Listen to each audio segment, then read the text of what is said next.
Contradanza fue un grupo surgido a partir del distanciamiento de su fundadora con esta disciplina.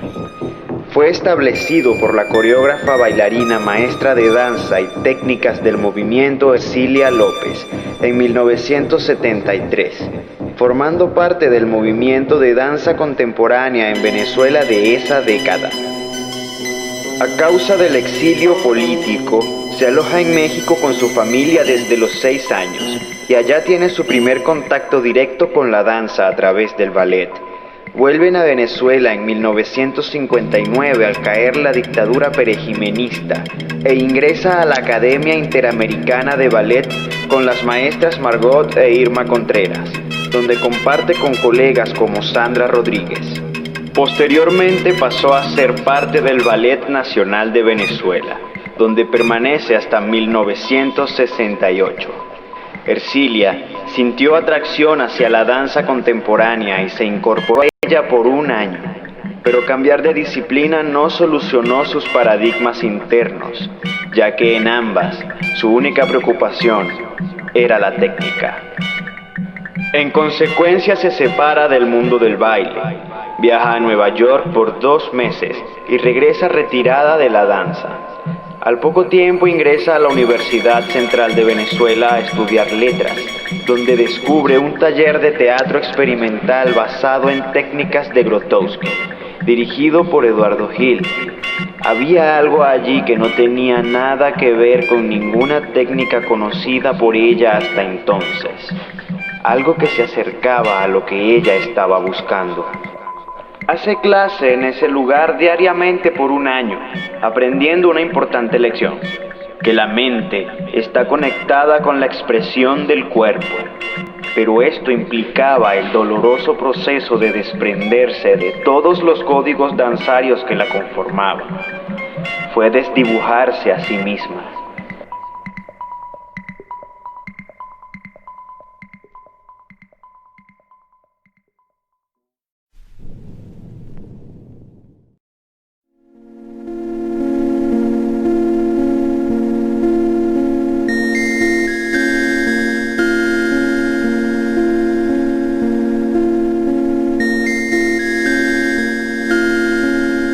Eduardo Gil deja de dirigir el taller en la universidad y en un intento propio de buscar una forma de comunicación entre el mundo exterior y el interior, Ercilia decide fundar Contradanza en el año 1973, nombre provocador que expone su actitud opositora frente a las tendencias conocidas y se adentra en los caminos de la experimentación. A ella le importaba sobre todo la acción del cuerpo, y eso involucraba tanto a la danza como al teatro, e incluso otras técnicas corporales alternativas. Se sumaron personas jóvenes dispuestas al trabajo experimental, el cual se tomaban muy en serio, entrenando diariamente en grupo, pero enfatizando el trabajo individual. Al principio era solo un grupo femenino, pero con el pasar del tiempo se fueron involucrando hombres. Se mostraban en espacios urbanos como plazas, calles o barrios populares, con actividades dancísticas, dramatizaciones, interpretaciones y otras acciones de calle que involucraban incluso la participación de los espectadores, quitándole la aureola artística al intérprete y buscando más una convivencia cercana con el público que derivara en un goce común. Nada se desechaba. Contradanza se nutría de sus propios antecedentes, usando en nuevos trabajos los aprendizajes y hallazgos obtenidos en experiencias pasadas, siendo el cuerpo en movimiento la materia prima fundamental para crear. Su primer espectáculo fue en el Ateneo de Caracas, al año siguiente, en 1974. Tras ese año de trabajo, el INCIBA otorga un subsidio al grupo. Este subsidio lo asume después el CONAC. Sin embargo, su principal piso económico se sustentaba de los talleres que impartían. La inseguridad económica golpeaba directamente en el desarrollo del grupo, quitándoles cierta estabilidad a los integrantes, siempre en constante renovación. A pesar de que algunos se iban, otros jóvenes interesados llegaban, pero esto obstruía la continuidad de los proyectos. Pero tales circunstancias no impidieron el alcance internacional de la agrupación, manifestado mediante giras por Perú, México, Estados Unidos, Italia y Francia.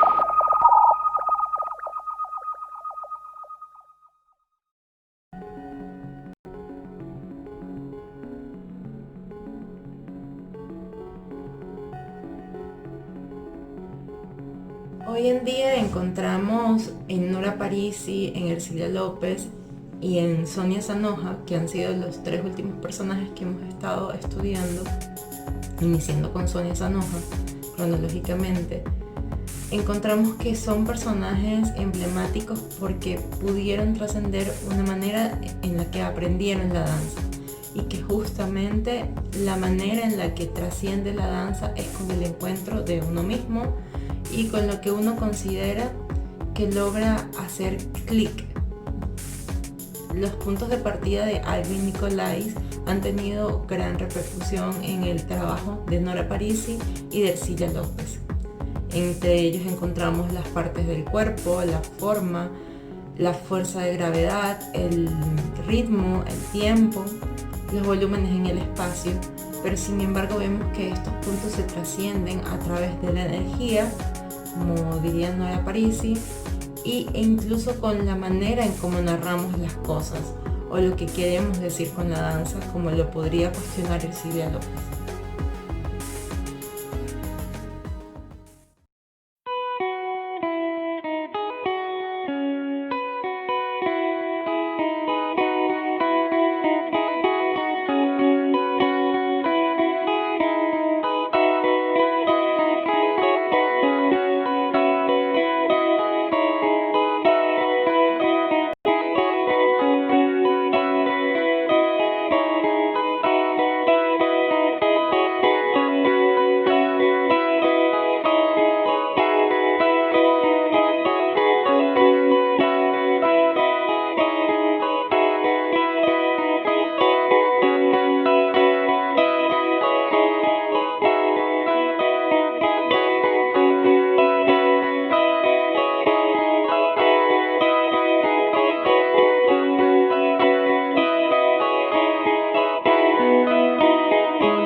Nora Parisi afirma que empezó a bailar naturalmente desde muy pequeña, interpretando sus primeros espectáculos en la propia sala de su casa.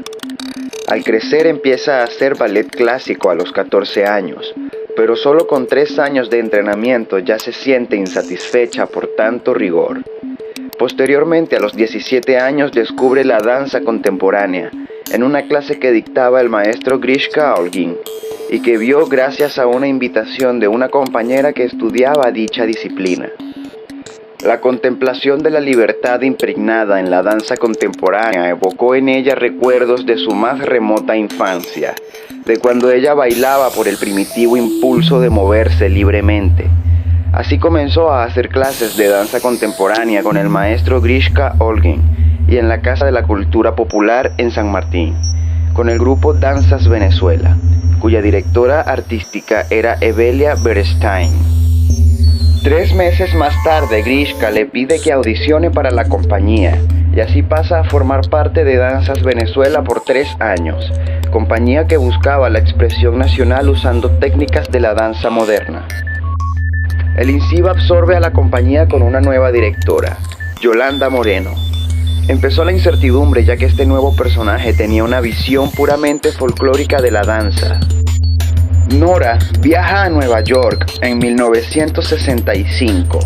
Allá comienza a tomar clases en la escuela Martha Graham, donde se sorprendió en principio, pero paulatinamente se fue dando cuenta de que el rigor de los esquemas técnicos continuaban. Así que ella no se lograba vincular ni con la danza contemporánea ni con el ballet clásico. Su preocupación era la búsqueda de una corporeidad que armonizara con el mundo espiritual que habita en cada uno de nosotros. Le desagradaba el ambiente hostil que se respiraba en esa escuela, donde se cernía la cultura de la competencia. Todo esto en suma la lleva a una crisis. No quería bailar si eso implicaba lo que estaba viviendo. Por lo tanto, la danza tal como la conocía perdió sentido para ella. En noviembre de 1976, conoce al maestro Alvin Nicolais en el Centro de Experimentación y Creación Coreográfica Henry Street Playhouse de Nueva York, institución exclusiva para bailarines formados con intereses, necesidades o curiosidades coreográficas. Allí siente un ambiente totalmente diferente. La escuela contaba con un espacio dirigido por Alvin e integrado por los estudiantes avanzados al que Nora logró pertenecer. Se trataba del taller de creatividad Workshop. Sus experiencias aquí son fundamentales para ella y su posterior trabajo grupal en macrodanza. En 1968, Nora regresa a Venezuela y Elías Pérez Borjas le propone montar algunas coreografías para el ballet del INSIVA. Luego regresa a Nueva York, pero sus antiguos maestros Alvin Nicolais y Murray Lewis estaban retirados de la docencia. Es Murray quien le aconseja buscar su propio camino, considerándola muy capacitada para el montaje coreográfico. Tras esto vive un gran desconcierto y finalmente toma la decisión de dejar de bailar. En 1970 viaja a Europa y al regresar a Venezuela ya las cartas estaban echadas. No más danza. Según su anécdota personal, fue el sueño constante con una danza mágica que manifestaba una desconocida libertad corporal, lo que le fue revelando la esencia de lo que ella anhelaba del movimiento, el contenido con más importancia que la forma.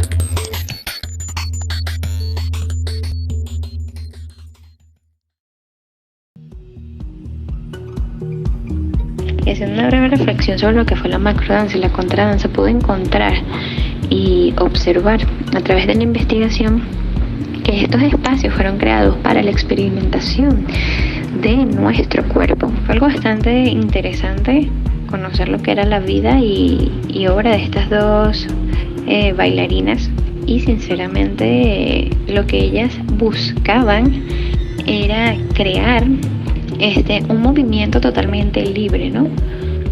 Ya que ellas se atrevieron a ir más allá de lo que ya estaba plasmado.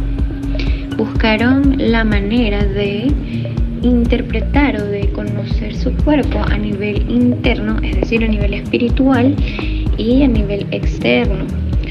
O sea, la forma en la que estas bailarinas lograron todo eso a través de ir contra la corriente, porque sinceramente siento que fue ir contra la corriente. Abrió un deseo de crear, de buscar la manera de crear algo propio, de buscar crear de crear mi propio conocimiento, mi propia forma dancística, mi propia forma de baile, de bailar, de conocer mi cuerpo a través del sentir, a través del espíritu, a través del movimiento mismo que uno hace. ¿Cómo nosotros no podemos lograr hacer o a indagar en nuestro cuerpo más allá de lo que ya conocemos?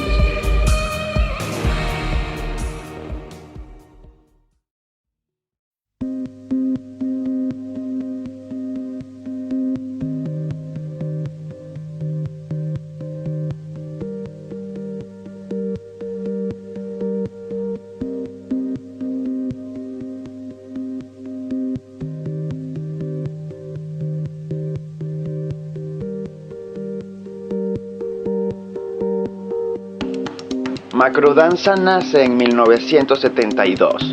Al principio se trataba de un grupo con el que Nora empezó a trabajar en Arte Venezuela. En fechas decembrinas del mismo año se celebró una conferencia de historia de la danza en la Universidad Central de Venezuela, a la que asistieron grandes personalidades como Sonia Sanoja, Graciela Enríquez, Ercilia López y Grishka Olguín. Los temas de exposición fueron desarrollados por el grupo de Nora abarcando aspectos como el espacio, las formas y los movimientos. Fue cuando ella sintió el nacimiento de un grupo. Ella desarrolló su trabajo a partir de los principios de su maestro Alvin Nicolai, es decir, la división de los componentes de la danza como las partes del cuerpo, formas, pasos, fuerzas, ritmos, impulsos, tiempos, volúmenes y el espacio mismo. Sin embargo, no se aferró a él del todo debido a que exploró un método diferente de enseñanza en el que ella guiaba a sus estudiantes durante el montaje, siendo ellos mismos quienes durante el proceso llegaban a decantar en sus cuerpos y con su propia expresividad la propuesta de trabajo. Cabe destacar que su trabajo no estaba auspiciado por ninguna institución. Su sede era la Academia Interamericana de Ballet, donde Margot Contreras les cedió gratis un espacio de trabajo. Los bailarines no cobraban, pero gracias a sus programas de formación para diferentes liceos de Caracas, adquirieron algún aporte económico como instructores. Nora Parisi también trabajó para el CONAC como desarrolladora de un libro de historia de la danza y preparó otro llamado Técnicas Creativas de Macrodanza, abierto a la libre interpretación. Su trabajo ha consistido en fundir su inquietud filosófica con su danza, aunque también destacó haciendo arreglos sonoros y efectos especiales para las coreografías que montaban. En sus clases los alumnos descubrían primero las partes de sus cuerpos a través de ejercicios. Después se les solicitaba la construcción de movimientos a partir de esas partes, para luego ser llevados al espacio. Su enfoque no quitaba el ojo de lo dancístico y no se obsesionaban con montar temporadas. Sus integrantes se entregaban al peregrinaje interno y cuando creían tener algo lo exhibían de una forma más cercana a lo ritualístico que a lo espectacular. Creaban instrumentos, voces, sonidos experimentales para sus coreografías y además contaban con el apoyo de un equipo de músicos. Los temas se trabajaban mensualmente, primero físicamente, en segundo lugar intelectualmente y en tercer lugar a nivel simbólico interno. El tema de la energía es uno de los más importantes que desarrolló Macrodanza, cuyo estudio está vertido en varias etapas, como la energía etérea, la energía de la voluntad o la energía del guerrero. Nora ha estudiado medicina oriental, macrobiótica, yoga, bioenergética, acupuntura, entre otras enseñanzas relacionadas a las energías del cuerpo, y aplicó sus conocimientos a la técnica de macrodanza para mostrarnos la parte etérea del ser humano. Su danza era un compromiso con la vida y con el yo interno más allá del acto físico de moverse, donde la interpretación que damos del mundo tiene como resultado final la movilidad. Las coreografías se tornan entonces en un acto de meditación.